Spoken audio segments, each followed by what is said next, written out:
ಇದು ಸರ್ ಇದು butter fruit ಬೀಜ. ಓಕೆ. ಸೀಡ್ಸು. ಹಾಂ. ಸೀಡ್ಸಿಂದ ನಾವು ಪಾಟ್ ಮೀಡಿಯಾ ಮಾಡಿ ಪಾಟಿಂದ ನಮ್ಗೆ ಅರೌಂಡ್ 60 ಡೇಸ್ಗೆ ಗಿಡಗಳು ರೆಡಿ ಆಗ್ತದೆ, ಗ್ರಾಫ್ಟೆಡ್ ಗಿಡಗಳು. ಓಕೆ. ಗ್ರಾಫ್ಟಿಂಗ್ ಬಂದ ಪೆನ್ಸಿಲ್ ಥಿಕ್ನೆಸ್ ಇರೋದನ್ನ ನಾವು ತೊಗೊಂಡು ಆಯ್ಕೆ ಮಾಡ್ಕೊಂಡು ನೆಕ್ಸ್ಟ್ ನಾವು ಗ್ರಾಫ್ಟ್ ಮಾಡ್ತೀವಿ. ಓಕೆ. ಇದು ಒಳ್ಳೆ ಗಿಡದಿಂದ ತೊಗೊಬಂದಿರ್ತೀವಿ. ಮದರ್ ಪ್ಲಾಂಟಿಂದ ನಾವು ಸೈನ್ ಸೆಲೆಕ್ಟ್ ಮಾಡ್ಕೊಂಡು ಯಾವ ರೀತಿ ಗ್ರಾಫ್ಟ್ ಮಾಡ್ತೀರಾ ಅಂತ ತೋರಿಸ್ಬೋದಾ? ಹೌದು ಸರ್, ಪೆನ್ಸಿಲ್ ಸೈಜ್ ಥಿಕ್ನೆಸ್ ಇರೋದನ್ನ ಸೆಲೆಕ್ಟ್ ಮಾಡ್ಕೊತೀವಿ ಫಸ್ಟು. ಅದಾದ್ಮೇಲೆ ಒಳ್ಳೆ ಮದರ್ ಪ್ಲಾಂಟಿಂದ ನಾವು ಸೈನ್ ಸೆಲೆಕ್ಟ್ ಮಾಡ್ಕೊಂಡು ಗ್ರಾಫ್ಟ್ ಮಾಡ್ತೀವಿ. ಒಂದ್ಸಲ ಈ ಕಡೆ ಹಿಂಗೆ ತೋರಿಸ್ತೀರಾ?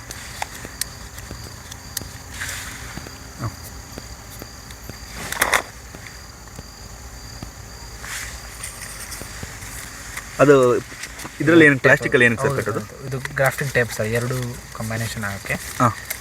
ಇನ್ ಕೇಸ್ ಟೇಪ್ ಹಾಕಿಲ್ಲ ಅಂದರೆ ಏನಾಗುತ್ತೆ? ಟೇಪ್ ಹಾಕಿಲ್ಲ ಅಂದರೆ ನಮಗೆ ಗ್ರಾಫ್ಟಿಂಗ್ ಸಕ್ಸಸ್ ಆಗಲ್ಲ, ಸಕ್ಸಸ್ ರೇಟ್ ಕಡಿಮೆ ಆಗುತ್ತೆ. ಕಮ್ಮಿ ಆಗ್ತದೆ. ಗಾಳಿ ಹೋಗ್ಬಾರ್ದಲ್ವಾ? ಅದು ಗಾಳಿ ಹೋಗ್ಬಾರ್ದು. ಹಾಂ. ಮತ್ತು ಟ್ಯೂಬ್ ಏನಕ್ಕೆ ಹಾಕ್ತಾರೆ ಸರ್? ಸರ್ ಟ್ಯೂಬ್ ನಮಗೆ ಇದು ಎರಡು ಕಾಂಬಿನೇಷನ್ ಆಗಿ ನೆಕ್ಸ್ಟ್ ಜರ್ಮಿನೇಷನ್ ಆಗೋಕ್ಕೆ ಹೆಲ್ಪ್ ಮಾಡ್ತಿದೆ. ಮತ್ತು ಹ್ಯೂಮಿಡಿಟಿಯಲ್ಲಿ ಇಡ್ಬೇಕು ನಾವು. ಓಕೆ. ಇದು ತಗೊಂಡೋಗಿ ಅಬ್ಸರ್ವೇಷನ್ ಇಟ್ಟಂಗೆ ನಾವು ಆಪರೇಷನ್ ಮಾಡಿದ್ದಂಗೆ ಅಬ್ಸರ್ವೇಷನ್ ಮಾಡಬೇಕು. ಓಕೆ. ಅಬ್ಸರ್ವೇಷನ್ ಅಂದರೆ ಅದಕ್ಕೆ ಬೇಕಾಗಿರೋ ಕರೆಕ್ಟ್ ಕಂಡೀಷನ್ಸ್ ಕಂಡೀಷನಲ್ಲಿ ನಾವು ಅಬ್ಸರ್ವೇಷನ್ಲಿ ಹಾಕ್ತೀವಿ. ನೆಕ್ಸ್ಟ್ ಅರೌಂಡ್ ಒಂದೊಂದು 1 ಮಂತ್ಸ್ ಅಲ್ಲ ನಮ್ಗೆ ರಿಸಲ್ಟ್ ಗೊತ್ತಾಗ್ತದೆ. ಓಕೆ. 1 ಮಂತಲ್ಲಿ ಸೊ ಈ ಥರ ಇದು ಮಾಡಿ ಇದು ಮಾಡ್ತೀರಾ? ಹೌದು. ಸೊ ನಿಮಗೆ ಈ ಬಟರ್ ಫ್ರೂಟ್ ಗಿಡಗಳು ಬೇಕಿದ್ರೆ ನಿಮ್ಮನ್ನು ಕಾಂಟ್ಯಾಕ್ಟ್ ಮಾಡ್ಬೋದು. ನಿಮ್ಮ ಹೆಸರು ಸರ್? ನನ್ನ ಹೆಸರು ಸಾಗರ್ ಅಂದ್ಬಿಟ್ಟು. ನಿಮ್ಮ contact number? 7483281845. Okay. Thank you sir.